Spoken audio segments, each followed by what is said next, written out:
Welcome back. So far, we've covered 9 key exercise-induced adaptations for an athlete or a structured program, and also the key elements of how periodization works and exactly what it is.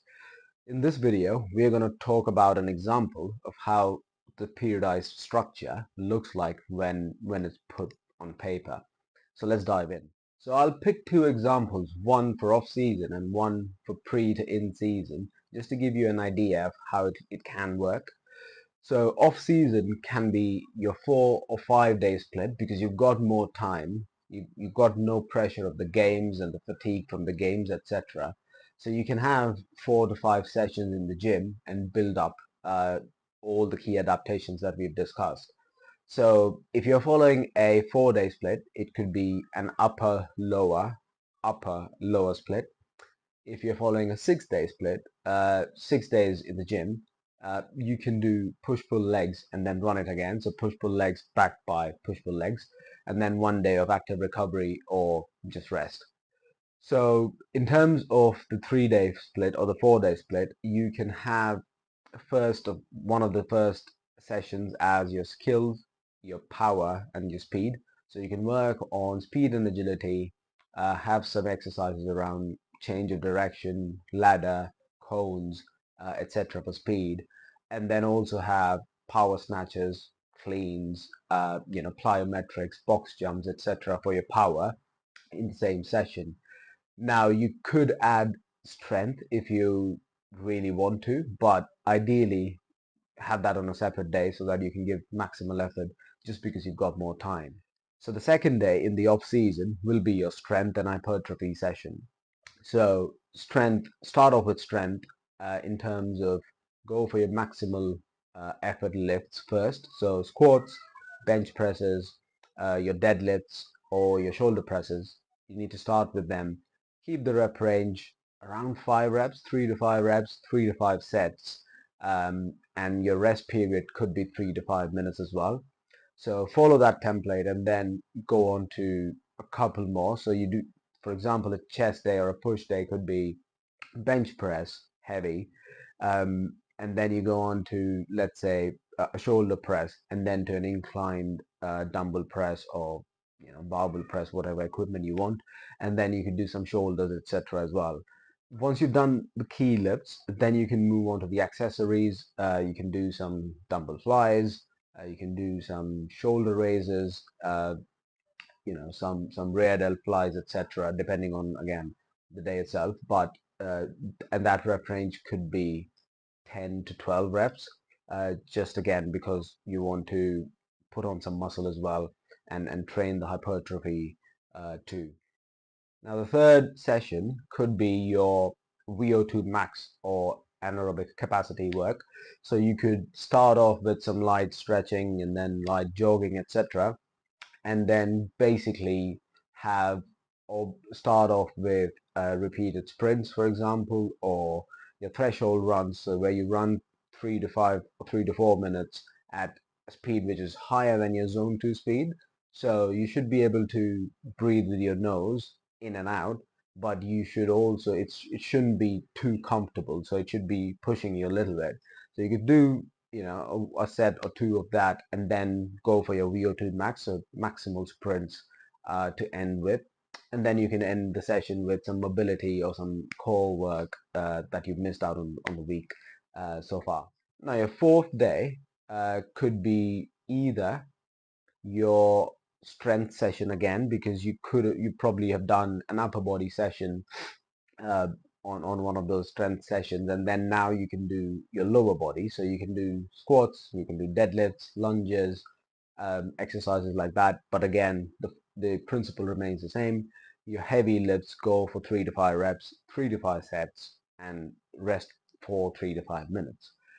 Uh, Again, leg work will be heavy, so the next day you could actually do your zone 2 or your aerobic capacity work. So you could maybe go for a run or get on a bike for about 30 to 40 minutes, even more if you can. Keep building on it.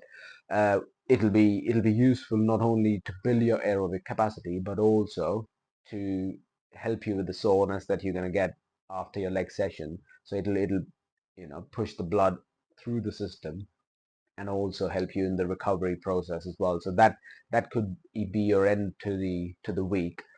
And also feel free to do another session of zone 2 whenever you want, because again it'll aid recovery and be helpful in the long run anyways. Now let's talk about in season. Let's say you've only got 2 or 3 days at max that you can spend in the gym because you've got to focus on your games.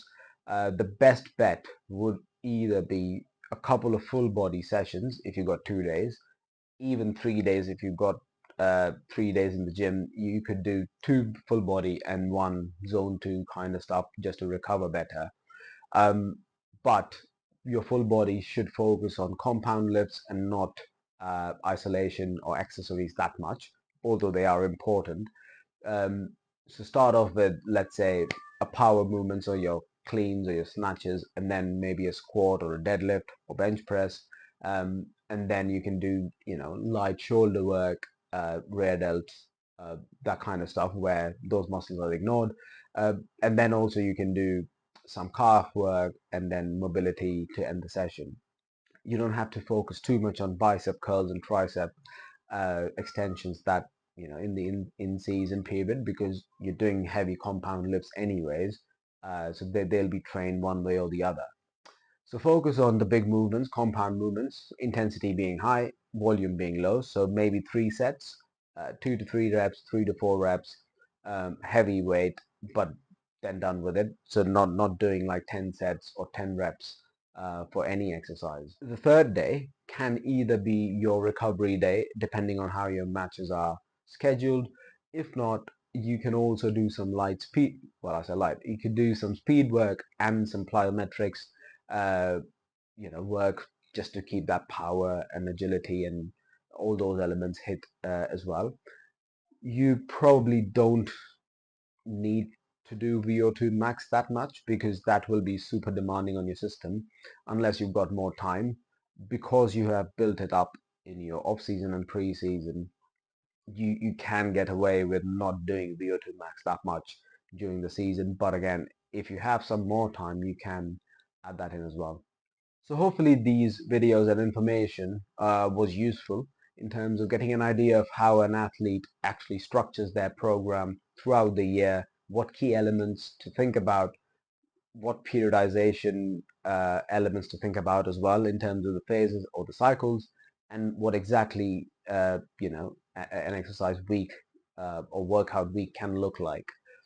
In terms of actually designing your programs or structuring your week, spend some time early on in the year or whenever you've got more time than you usually do to plan it out for the next 12 months. So mark out the key dates, your season, block out your season, pre-season and off-season, then work backwards in terms of what your goals are, what exactly you want to achieve or get to for your in-season, and then work backwards.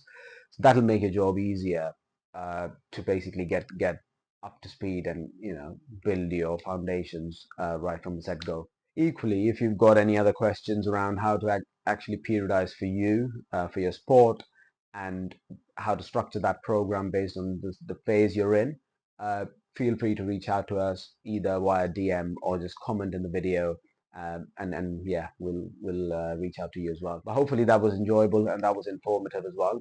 And we'll keep making these kind of videos just to address the practical problems or confusions that are here